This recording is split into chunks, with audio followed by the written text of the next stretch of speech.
Nós temos estudado o livro de Apocalipse, Apocalipse capítulo de número 3, meus irmãos. Aliás, Apocalipse capítulo de número 2.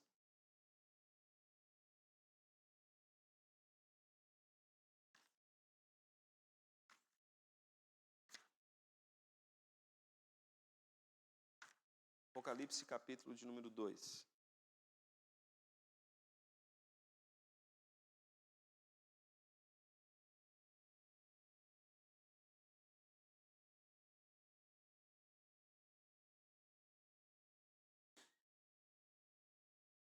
Apocalipse capítulo número 2.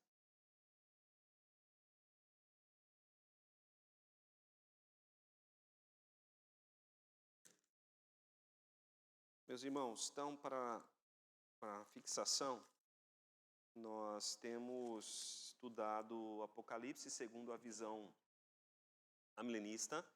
Nós temos feito a leitura do Apocalipse conforme a literatura da época, né? O livro de Apocalipse, ele é dividido em 7 quadros. E o primeiro quadro, ele vai do capítulo 1 até o capítulo de número 3, onde Jesus ele é apresentado no capítulo 1, e o capítulo 1 até o capítulo 3 vai mostrar a relação de Cristo com a sua igreja. Amém, queridos? É bem apropriado que o livro de Apocalipse comece assim, por quê? Porque o mais importante para Cristo é isso, é a relação dele com a sua igreja. Então, são apresentadas aqui cartas às 7 igrejas da Ásia. As 7 igrejas da Ásia, região ali, hoje, né, da Turquia. Então, nós vemos ali no capítulo de número 2, carta à igreja em Éfeso, nós já estudamos, carta à igreja em Esmirna, e nós também já estudamos, carta à igreja em Pérgamo, que nós também já estudamos. E agora nós vamos continuar, né? Carta à igreja em Tiatira. Depois veremos carta à igreja em Sardes, carta à igreja em Filadélfia e Laodiceia. Aquilo que Cristo diz a uma igreja, na verdade, ele está dizendo a todas as igrejas. Então vamos lá, meus irmãos. Carta à igreja em Tiatira. Para nós darmos início aqui à leitura, eu vou pedir ao nosso irmão presbítero Manuel Augusto, faça uma oração a Deus.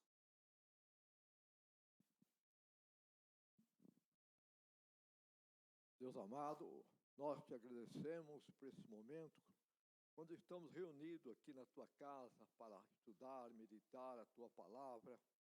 Ó Deus, nós te louvamos pelas orações, pelos cânticos, e te agradecemos por cada vida que tu trouxe aqui. Agora, ó Deus, iniciamos o estudo da tua palavra.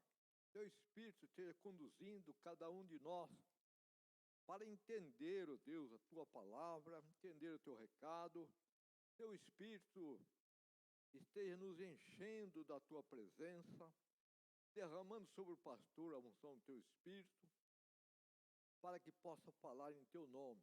Tudo aquilo que for dito, seja segundo o teu querer e realizar. E agora, ó Deus, fortalece os teus servos que estão aqui, cada um de nós na fé, para, ó Deus, estar em comunhão com o Senhor. Eu sou o teu povo, a tua igreja.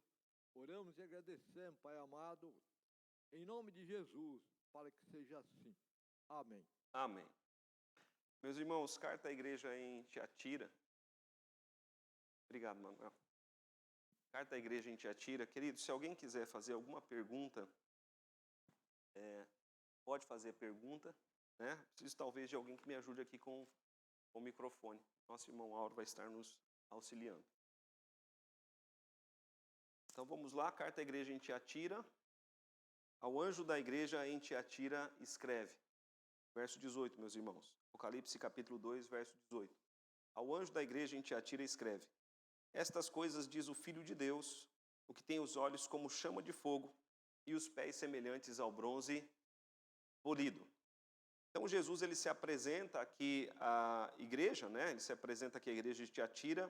Ele se apresenta ali, como nós vemos no verso 18, ele se apresenta como sendo o Filho de Deus, aquele que tem os olhos como chama de fogo. Então lá no capítulo de número 1, Jesus ele já se apresentou como aquele que tem os olhos como chama de fogo. O que significa isso, meus irmãos? Não é que Jesus tem os olhos, né? Como chamas de fogo. Mas aqui nós temos um simbolismo.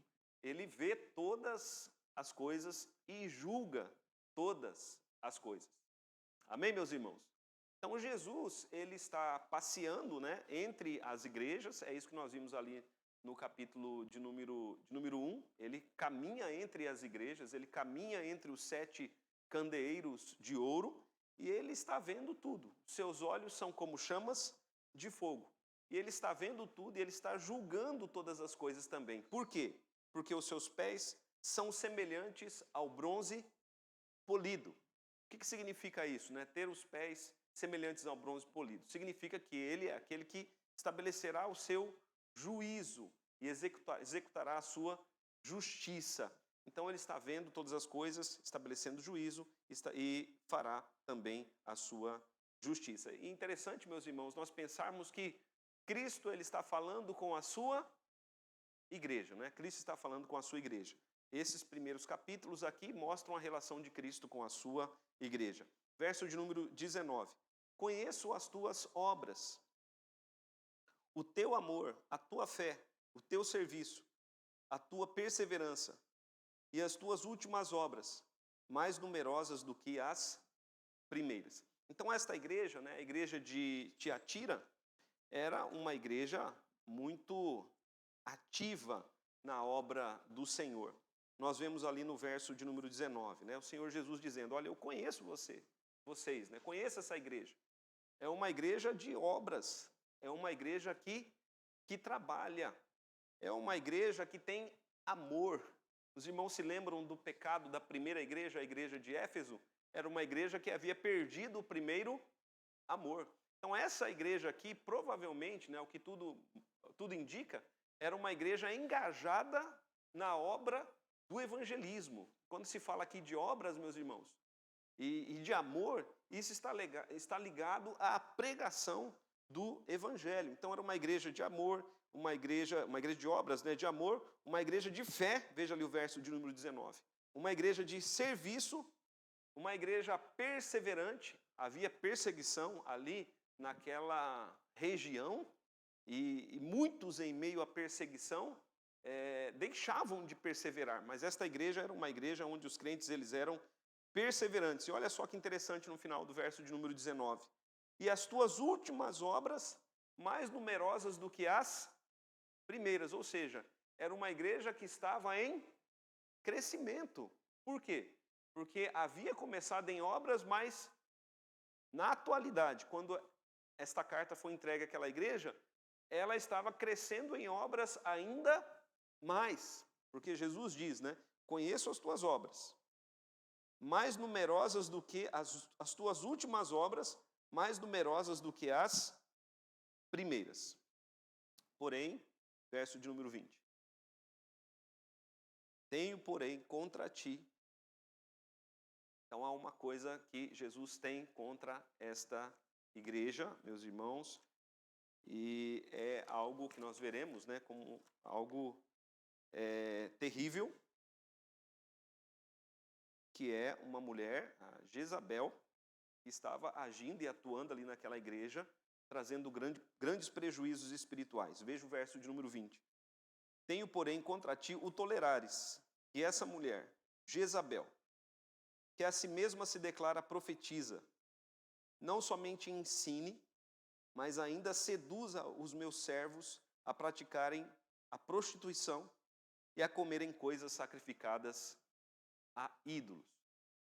Então aqui aparece uma mulher que é chamada de Jezabel. Nós não sabemos se o nome dela era de fato Jezabel ou se a intenção do autor de Apocalipse, que é João, é identificá-la com a Jezabel que aparece lá no Antigo Testamento, né, que figura no Antigo Testamento. Provavelmente, meus irmãos, essa mulher, ela recebe esse nome para ser identificada com a Jezabel do Antigo Testamento. Por quê? Porque lá no Antigo Testamento apareceu uma rainha, esposa de Acabe, esposa do rei Acabe, por nome Jezabel. E essa Jezabel do Antigo Testamento, ela era sacerdotisa, né, de Baal, um deus rival ao Deus verdadeiro, né, um falso Deus, Deus rival do Deus verdadeiro.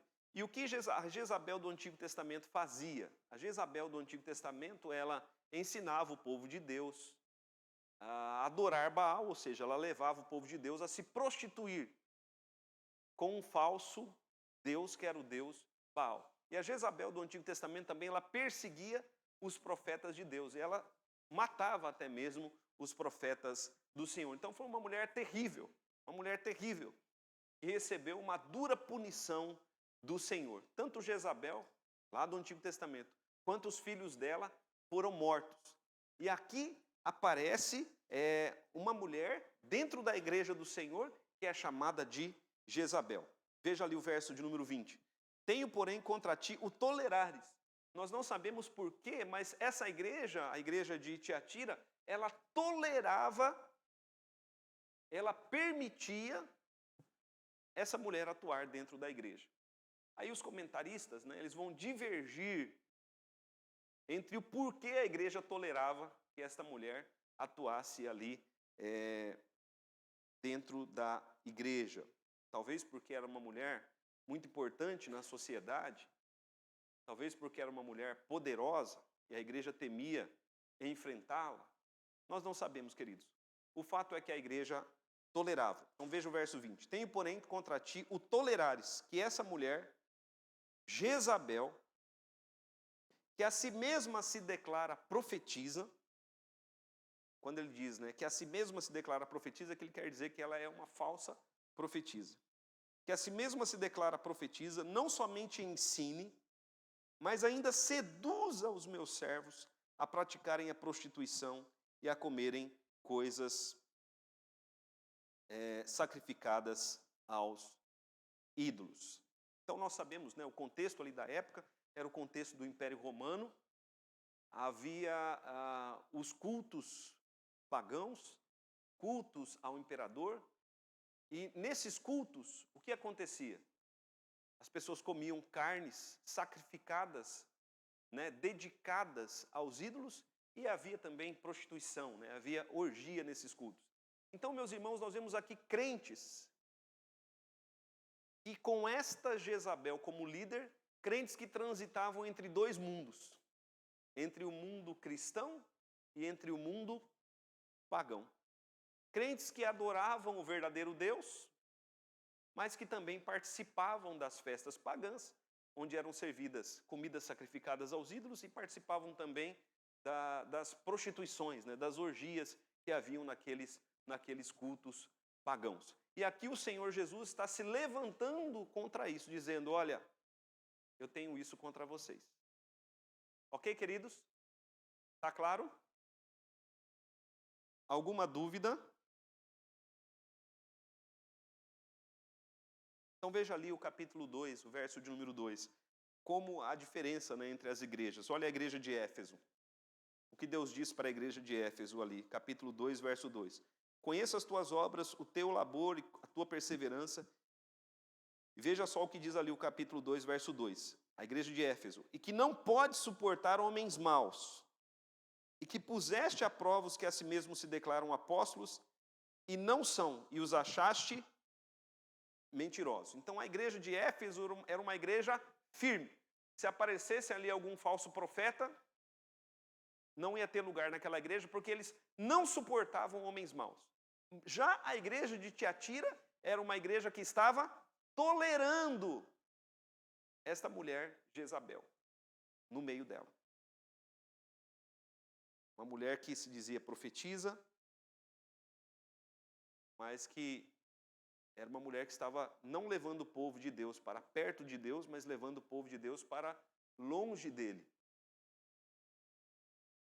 Seduzindo, veja ali o verso de número 20, aparece a palavra capítulo 2, verso 20, né? Aparece a palavra sedução. Era uma mulher que seduzia os servos do Senhor a praticarem prostituição e a comerem coisas sacrificadas a ídolos. Então era uma igreja tolerante.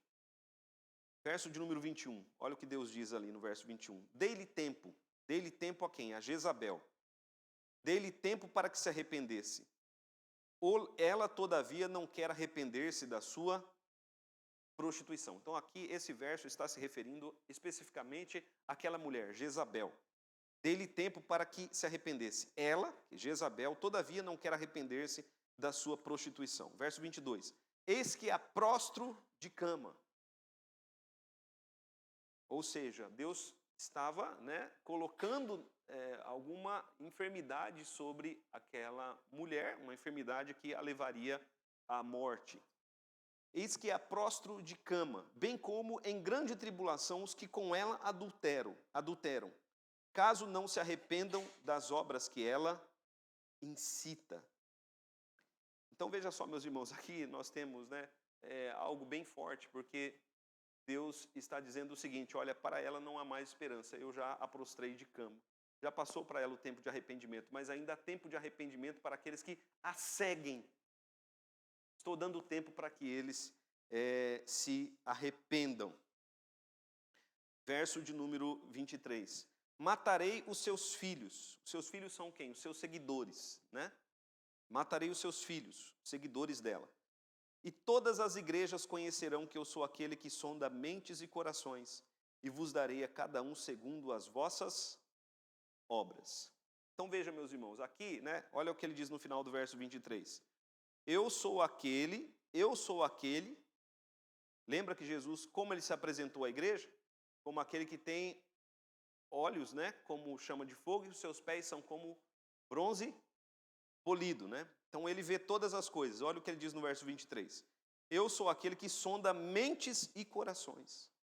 Então Jesus não vê só o que fazemos externamente, ele vê o que acontece também dentro da gente. Ele sonda nossas mentes e nossos corações. E vos darei a cada um segundo as vossas obras. Então, meus irmãos, algo interessante aqui,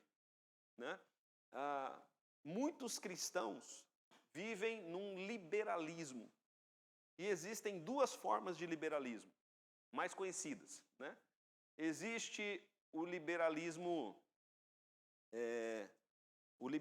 teológico e existe o liberalismo moral. Um leva ao outro, O liberalismo teológico são aquelas pessoas que não creem na palavra de Deus como ela é, mas ficam tentando adaptar a palavra de Deus à sua própria mente ou à sua própria realidade. São aquelas pessoas que dizem assim: não, a Bíblia é um livro atrasado, ela precisa ser adaptada ao nosso tempo. Como é que se adapta, a Bíblia ao nosso tempo? Não, a Bíblia é um livro do seu tempo. E ela é um livro também aplicável ao nosso tempo. Amém, queridos? Então não dá para mudar as Escrituras. Elas são a revelação de Deus. Elas mostram quem Deus é e aquilo que Deus requer de nós. E existe também um liberalismo moral. O que é o liberalismo moral? O liberalismo moral é quando as pessoas elas pensam da seguinte maneira: uma coisa é a minha vida de fé, outra coisa é a minha vida secular.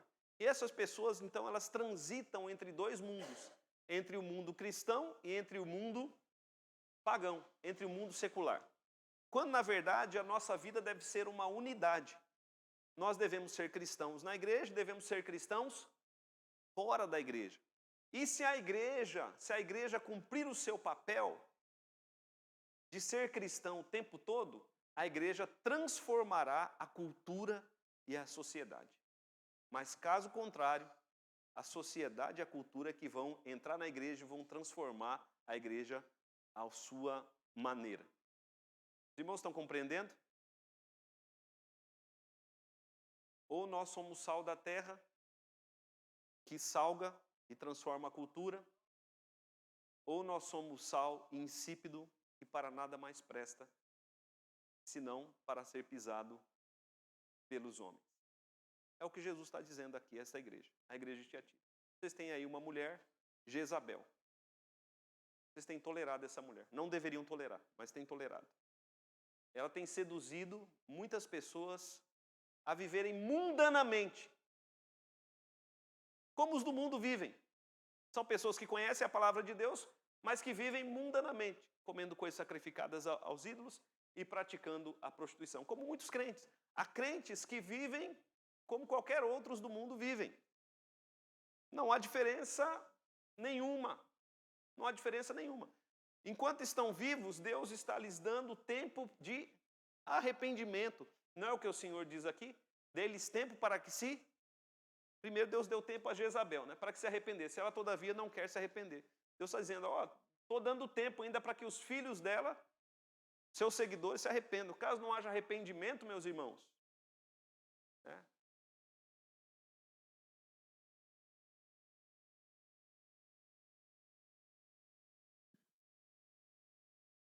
A igreja a tolerava conscientemente, eles sabiam que ela era assim e continuavam tolerando, não é? sim, por alguma razão que o texto não revela. E digamos que hoje, se existisse alguém aqui, qual seria a atitude da liderança, por exemplo, da igreja? A atitude da igreja, ou a atitude da igreja tem que seguir os passos, né? Chamar, conversar, ver se há mudança, se há arrependimento, acompanhar essa pessoa. Acontece ainda de existir tolerância. Tolerância depende do que você está querendo dizer. Em algumas igrejas locais, digamos. Sim, com certeza. Há igrejas tolerantes, né? Há igrejas tolerantes, sim, a todo tipo de liberalismo e de mundanismo. Sim. Há igrejas que são tolerantes. Uhum. Eu até mesmo vi um pastor falar, só um minutinho, Júnior. Até eu vi um pastor falar de púlpito, um pastor falando de púlpito, um pastor famoso, falando de púlpito o seguinte, que por ele, né, a igreja dele já teria aceitado várias coisas, mas que por causa da liderança, que ainda barrava, ele ainda não havia aplicado muitas coisas de liberalismo dentro da igreja. Então eu vejo o seguinte, é uma liderança que ainda tolera aquele pastor, porque a própria liderança poderia dizer, não, a partir de hoje você não fica mais aqui, mas por algum motivo a igreja ainda o tolera, né? Júnior, presbítero Júnior. Que dá a impressão, aqui pelo texto, que essa mulher, ela tinha alguma, como se fosse uma posição dentro da igreja, né? Não era assim uma simples frequentadora da igreja, como hoje pode vir qualquer pessoa dentro da igreja, que muitas vezes a gente não tem conhecimento até da vida dela, como que ela vive fora da igreja. Mas aqui, pelo que dá a impressão, é que a liderança, como diz a Cimei, a liderança sabia e ela ainda possuía algum tipo de cargo, algum tipo de posição importante dentro da igreja, como liderança dentro da própria igreja, né? Ela mantinha uma posição de ensino. Ela mantinha uma posição de liderança forte, uma posição de liderança de ensino. Por isso que ela é chamada de Jezabel. Quem é Jezabel no Antigo Testamento? É uma mulher poderosa. Quem fazia oposição a Jezabel no Antigo Testamento? Foi Elias, né? Elias fazia oposição a Jezabel. Mas os demais faziam o quê? Toleravam. Se sujeitavam a Jezabel. Por quê? Porque tinham medo. O próprio profeta Elias tinha medo dela. O próprio profeta tinha medo dela. E foi ameaçado de morte por ela. Só não foi morto por ela, por quê? Porque ele era um tipo de Cristo, né? Deus o protegeu. Deus o livrou da morte. Caso contrário, ele teria sido morto por ela. Só um minutinho, amor. Está trazendo ali o microfone para ti. Teve uma frase que eu ouvi de um pastor falando assim: cristãos tolerantes toleram tudo, menos a sã doutrina. Para refletir sobre essa questão de estar tolerando, né? Sim, interessante. Ok? Então veja ali, meus irmãos, estes que são tolerantes, eles sofrerão o juízo de Cristo. É isso que nós vemos ali no verso de número 23. Matarei os seus filhos, né, os seus seguidores, e todas as igrejas conhecerão que eu sou aquele que sonda mentes e corações, e vos darei a cada um segundo as vossas obras. Mas dentro daquela igreja havia um grupo fiel ao Senhor. Veja o verso de número 24. Digo, todavia, a vós outros, os demais de Tiatira, a todos quantos não têm essa doutrina, ou seja, aqueles que não aderiram, né, à falsa doutrina da Jezabel, e que não conheceram, como eles dizem, as coisas profundas de Satanás. Outra carga não jogarei sobre vós, tão somente conservai o que tendes, até que eu venha. Olha o que o Senhor Jesus está dizendo, né? Então ali havia uma batalha espiritual muito grande dentro daquela igreja. Porque o Senhor Jesus chega a dizer o seguinte: aqueles que são fiéis, permaneçam fiéis. Não vou colocar nenhuma outra carga sobre vocês. Essa Jezabel, ela tinha uma doutrina que parece ser um pouco clarificada aqui no último verso que nós lemos, né? No verso de número 24, né? Onde fala assim, a todos quantos não têm essa doutrina e que não conheceram, como eles dizem, as coisas profundas de Satanás. Então, o que são essas coisas profundas de Satanás? Segundo estudiosos, essa Jezabel provavelmente ensinava que o diabo não era um ser assim tão mau. Se você o conhecesse profundamente, você conheceria também partes boas dele, coisas boas. E ela ensinava um tipo de doutrina gnóstica que separava a alma o espírito do corpo, né? Ou seja, aquilo que você faz por meio do corpo não afeta a sua alma. Então, por isso esses crentes, eles eram induzidos, eles eram seduzidos a pecar, a comerem coisas sacrificadas a ídolos e a cometerem também prostituição. Porque talvez eles crescem que o que eles faziam por meio do corpo não afetava a sua vida espiritual. Isso, meus irmãos, era uma grande falsa doutrina. Por quê? Porque Satanás, meus irmãos, ele é mau. A Bíblia mostra que não há nada de bom nele. Não há nada de bom nele. Bom é Deus. Amém, queridos? Jesus Cristo, seu Filho. Satanás, ele é um ser completamente mau. Ele vem para matar, roubar e destruir. E aquilo que nós fazemos por meio do corpo afeta, sim, o nosso espírito. Por quê? Porque nós somos um ser humano integral. Nós somos seres humanos na nossa integralidade. Nós somos corpo e alma ou somos corpo e espírito. Amém, queridos? Então, o que nós fazemos, o nosso pecado, né, o pecado trará condenação para o corpo e trará condenação para a alma. Como Cristo traz salvação, tanto para o corpo quanto para a alma. É por isso que nós cremos na ressurreição do corpo no último dia. Por quê? Porque nós cremos que vamos entrar no novo céu e na nova terra com corpo e alma. Ou corpo e espírito, né? Como queiram. Mas corpo glorificado. Transformado. Alma transformada. Sem as manchas do pecado. Alguém queria falar alguma coisa? A Jezabel. A liderança da igreja, pelo que a gente vê aqui, ela pregava, ela ensinava, ela fazia Fazia o que ela queria. Todo o ritual da igreja, ela participava. Eu acho que a liderança aí é que está falhando, porque deixar, se a situação, o pastor dá o púlpito aí para qualquer um pregar, ou a liderança não afastar, não, você vai só assistir, você não vai mais pregar, não vai fazer mais nada. Eu acho que a falha está na liderança da igreja. Com certeza, muito bem colocado, Renato. Por isso que Jesus diz, né? Tenho contra ti o tolerares. A igreja poderia ter se posicionado contra.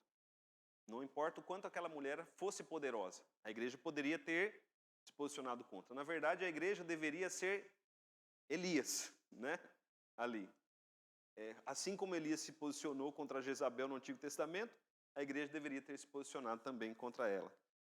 Mas havia um grupo fiel ali, né? Um grupo fiel, que talvez não tivesse tanta força, mas Deus diz ali a esse grupo fiel no verso 24. Digo, todavia, a vós outros, demais de Tiatira, né? Os fiéis, a tantos quantos não têm essa doutrina e não conheceram, como eles dizem, as coisas profundas de Satanás. Outra carga não jogarei sobre vós, tão somente conservai o que tendes até que eu venha. Então veja, meus irmãos, quero fazer aqui a seguinte aplicação. Pode acontecer de chegar um tempo em que a igreja ela se perca no liberalismo teológico e no liberalismo moral. Porque o que havia aqui em Tiatira era o quê? Liberalismo teológico, a Jezabel ensinava, e levava os crentes a um liberalismo moral, né? A prática do pecado. Isso pode acontecer. Nós vemos países inteiros onde não se prega fielmente a palavra de Deus e onde os crentes praticam toda sorte de pecado. Não há santidade, não há diferença entre o mundo e a igreja. Mas e você? Porque a salvação ela é individual. A nossa comunhão com Cristo ela é pessoal. E você? Talvez você não faça parte da liderança, talvez não tenha o púlpito, mas é preciso que você se mantenha fiel ao Senhor e conserve a sua fidelidade ao Senhor. E não aceite e se oponha no seu lugar, crendo em Cristo. Ele vai sustentar cada um de nós. Por isso que o que é dito a uma igreja é dito a todas as outras, porque veja o que se diz ali, né? Se diz ali, tão somente conservai o que tendes até que eu venha.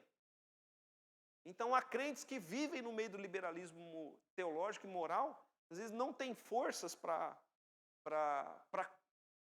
derrubar, né? Até resiste, tem forças para resistir, mas não tem forças para derrubar. E Jesus fala com esses crentes, permaneçam fiéis à doutrina e mantenham a vida de santidade. Conservem isso até que eu venha. Amém, queridos? Ficou claro? Ao vencedor. Veja ali o verso de número 26. Ao vencedor. Ao vencedor. Né? Então, para todas as igrejas ele vai falar ao vencedor. Aqui, ao vencedor que guardar até o fim as minhas obras, eu lhe darei autoridade sobre as nações. E com cetro de ferro as regerá e as reduzirá a pedaços, como se fossem objetos de barro. Assim como também o recebi de meu Pai, dar-lhe-ei a estrela da manhã. Quem tem ouvidos, ouça o que o Espírito diz às igrejas. Vamos entender aqui o que Jesus está dizendo, né? Aqui, primeiramente, é feita uma referência ao Salmo de número 2. O que acontece lá no Salmo de número 2? Lá no Salmo de número 2, os reis da terra, eles se levantam contra o ungido do Senhor e Deus do céu dá risada, né? Deus ri dos homens se levantando contra ele. Por quê? Porque quem pode se levantar contra Deus? Pode até se levantar, mas vai cair, né? E ali Deus, no Salmo de número 2, Deus diz que o Filho, ele vai reinar. Se você quiser, abra comigo lá, rapidamente. Salmo de número 2. Vamos entender o que Jesus está dizendo, a promessa, né, ao vencedor aqui. Salmo de número 2.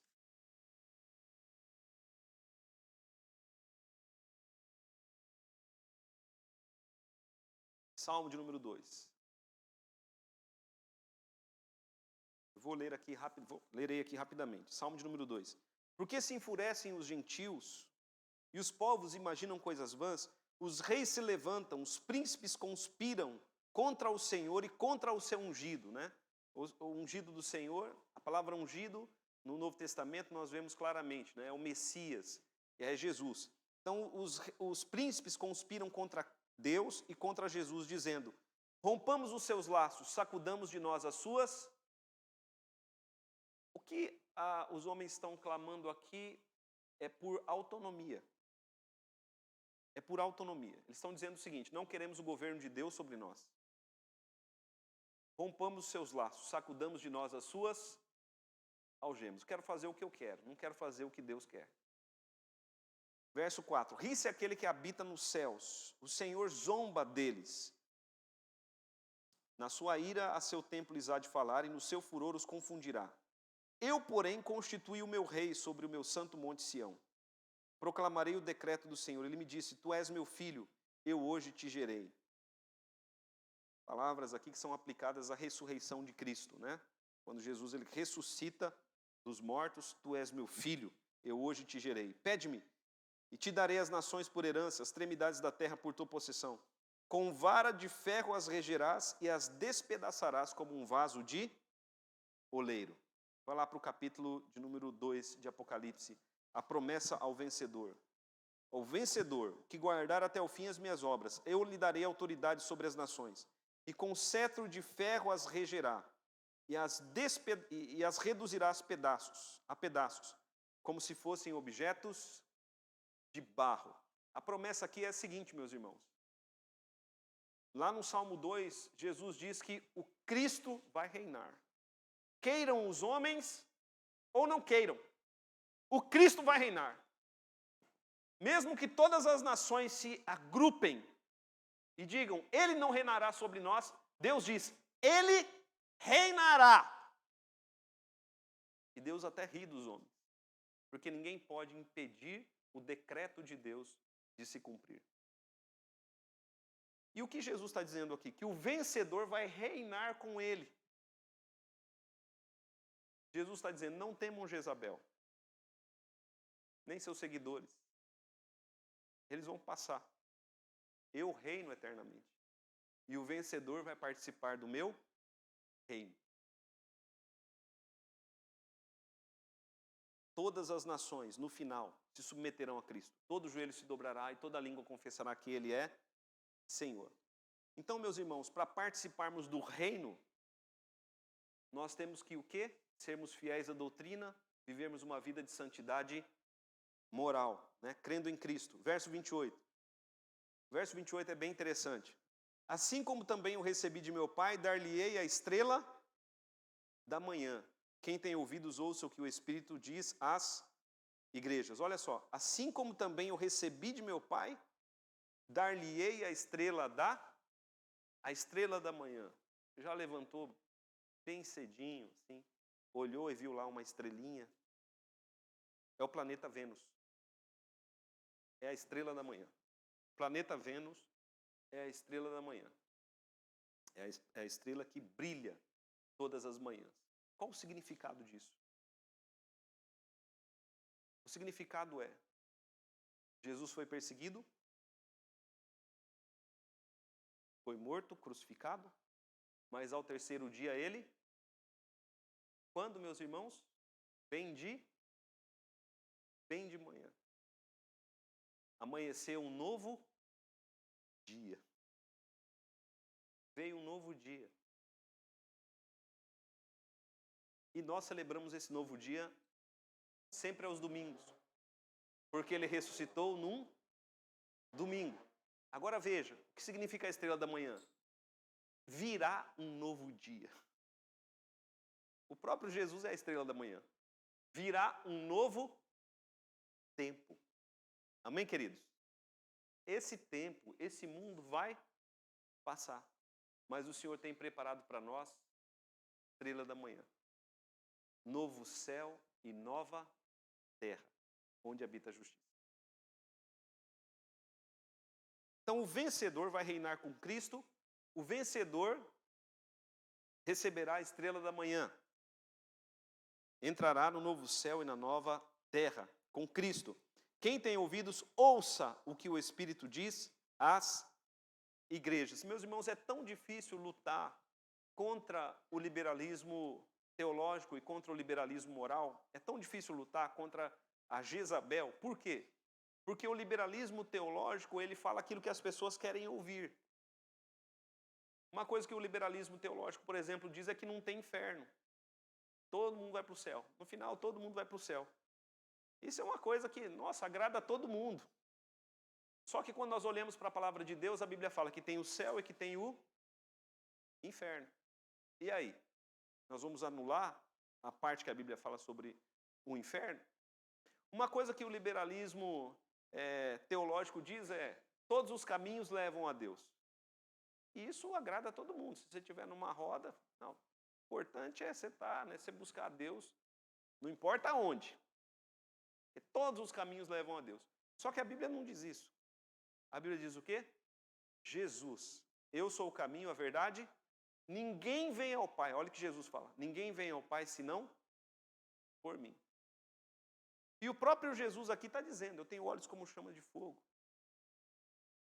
Meus pés são como bronze polido. Ou seja, ele é bom e justo. Bom, mas ele também é justo. Isso o liberalismo teológico não prega. O liberalismo teológico não fala sobre o pecado.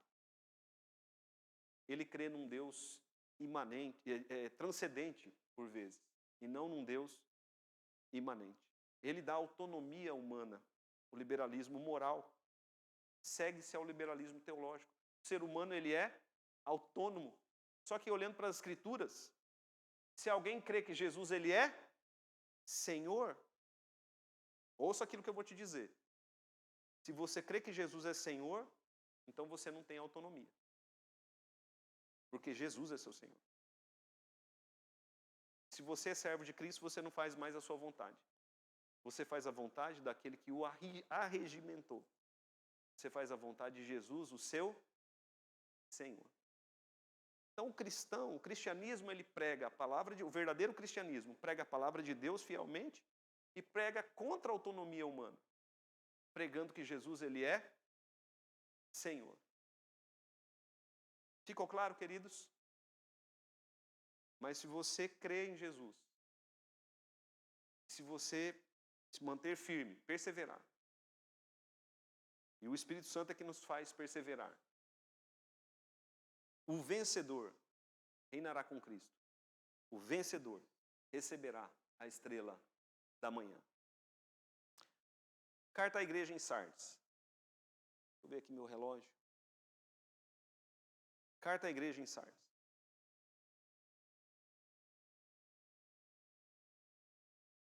Alguém quer falar alguma coisa?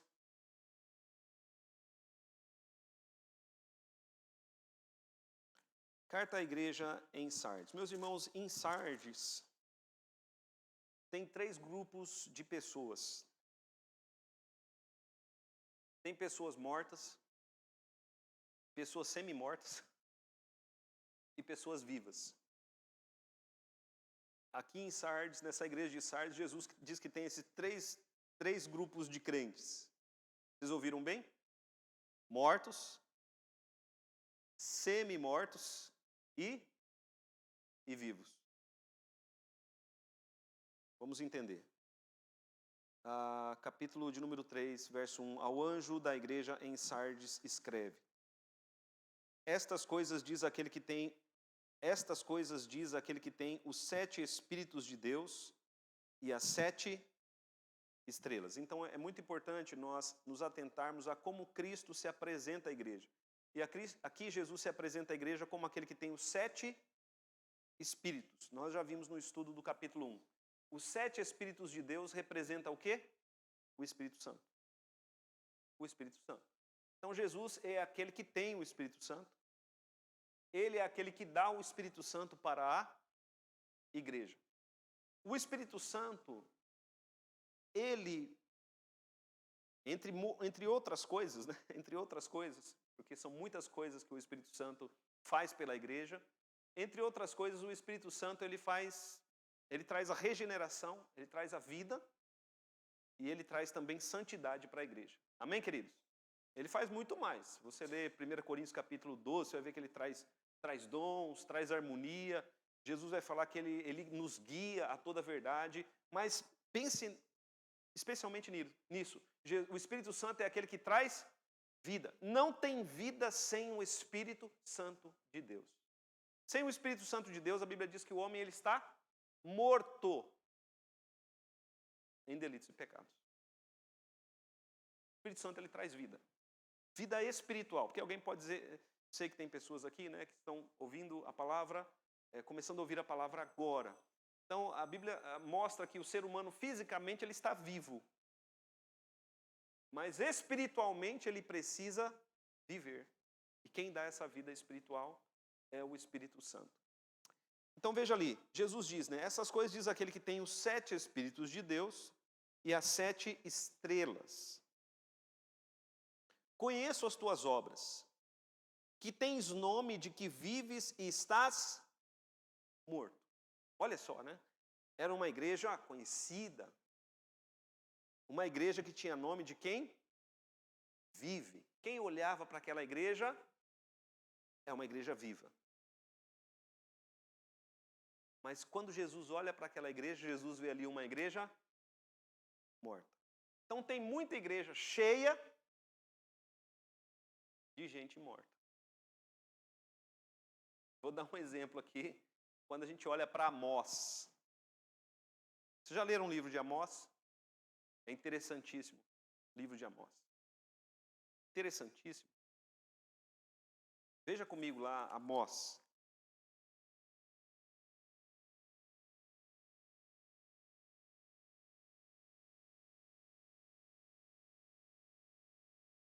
Lá no Antigo Testamento.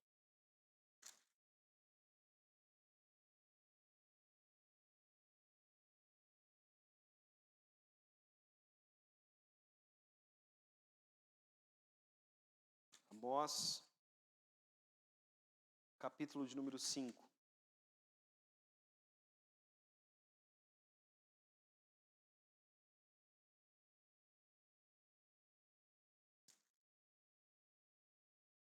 Amós, capítulo de número 5.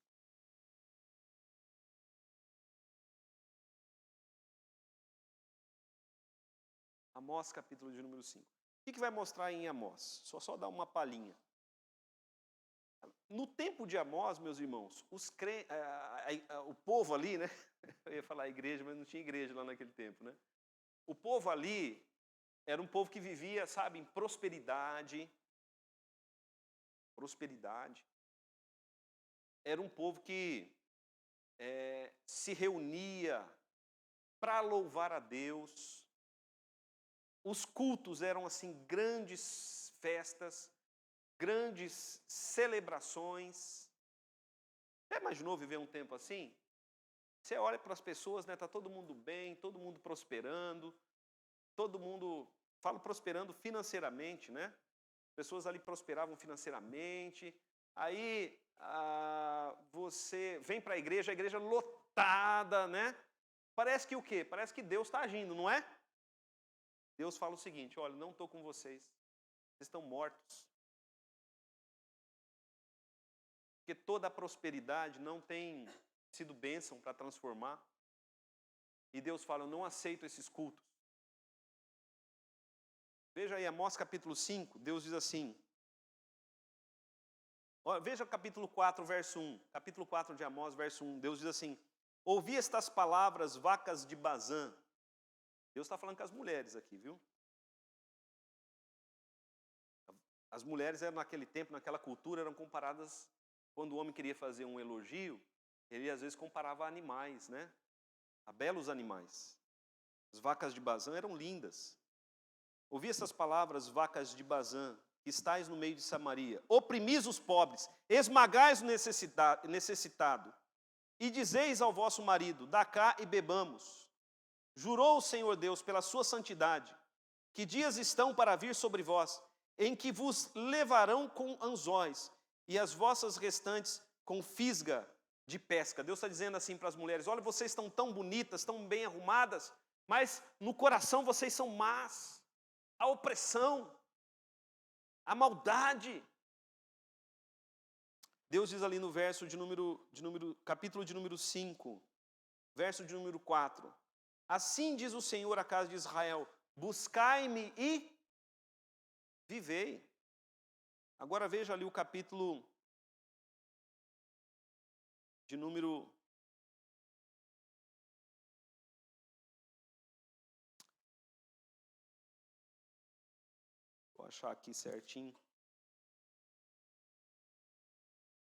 5, verso 21, Deus diz assim, capítulo 5, verso 21 de Amós. Deus diz assim: aborreço, olha o que Deus está dizendo, aborreço, desprezo as vossas festas, e com as vossas assembleias solenes não tenho nenhum prazer. Então Deus está dizendo: olha, eu detesto o culto de vocês, não tenho nenhum prazer. Verso 22, ainda que me ofereçais holocaustos e as vossas ofertas de manjares, não me agradarei deles, nem atentarei para as vossas ofertas pacíficas, dos vossos animais cevados. Afasta de mim o estrépito, a alegria dos teus cânticos, porque não ouvirei as melodias das tuas liras. Antes corra o juízo como as águas e a justiça como o ribeiro perene. Apresentaste-me, vós, sacrifícios e ofertas de manjares no deserto por 40 anos, ó Israel. Então Deus diz o seguinte, Deus mostra que Deus, meus irmãos, Deus não se vislumbra com aquilo que os homens apresentam. Deus não se vislumbra, Então estava vendo lá o culto para a coroação do rei, da Inglaterra. Uma coisa pomposa, só pessoas importantes. Pobre ali não entra, Jesus não ia entrar ali. Jesus veio para esse mundo pobre.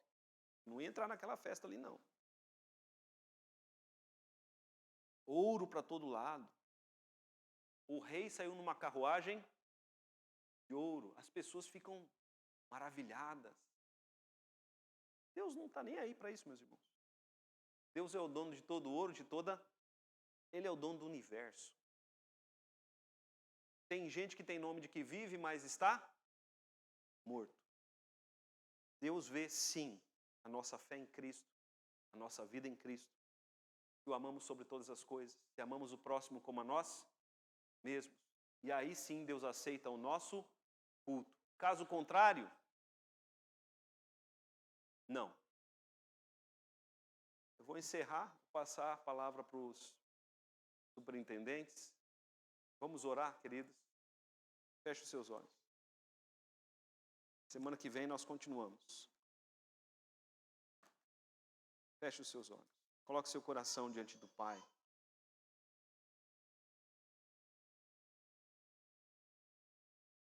Senhor nosso Deus, tem misericórdia, Senhor, das nossas vidas. Nosso tempo aqui, Senhor, é tão curto. Nós somos como a neblina que se vai pela manhã, com o nascer do sol. Nós somos, Pai, como a flor que desabrocha pela manhã e à tarde murcha e seca. Assim, Pai, é a nossa vida. A nossa esperança, Pai, neste mundo, ela, Senhor, é passageira. Por isso nós colocamos o nosso coração e a nossa fé no Senhor. Tu és a nossa esperança. Nós pedimos, Pai, dá-nos o Teu Espírito. Senhor Jesus, Tu és aquele que tem os 7 Espíritos. Dá-nos o Teu Espírito para que possamos ser firmes biblicamente, ser firmes doutrinariamente. Para que não toleremos em nosso meio, Senhor, falso ensino que seduz e afasta as pessoas para longe de Ti. Nós também pedimos a Ti, ó Deus Altíssimo, Deus Soberano, para a honra e para a glória do Teu nome, que nós possamos viver em santidade. Que a nossa igreja, Pai, e os crentes dessa igreja não se entreguem ao liberalismo moral, ó Deus, à prática do pecado, mas que procurem viver em santidade aos olhos do Senhor. Ó Deus bendito, nós clamamos para que, pela graça do Senhor, aos Teus olhos, sejamos uma igreja viva. É em nome de Jesus que nós oramos. Amém.